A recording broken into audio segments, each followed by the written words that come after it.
নমস্কার।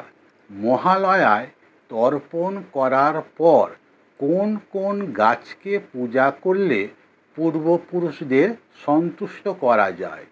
আমরা সকলেই জানি মহালয়ায় সকালে নদীতে তর্পণ করে পিতৃপক্ষের অবসান ঘটানো হয়। ভোর 4টে থেকে 6টার মধ্যে সম্পূর্ণ কাজগুলি করে ফেলতে হবে।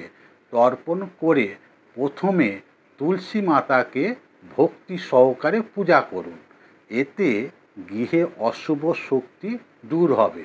তারপর 5টি আম পাতায় সিঁদুরের ফোঁটা দিয়ে পূজা করুন, এতে মনের পবিত্রতা বৃদ্ধি পাবে। বট ও অশ্বত্থ মিলন গাছ, একে পূজা করলে পূর্বপুরুষ সন্তুষ্ট হয় এবং অকাল মৃত্যু ও ঋণের ভার কমে যায়। আঁশযুক্ত ঘাস বা কুশ, একে পূজা করলে গৃহে সুখ শান্তি ও আর্থিক উন্নতি বেড়ে যায়।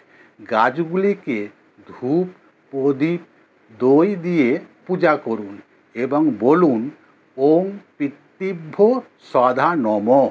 কাজটি নিষ্ঠাভাবে করতে পারলে আগামী 1 বছরের জন্য পিতৃপুরুষ ও মাতৃকুলের অগাধ আশীর্বাদ আপনার উপর থাকবে।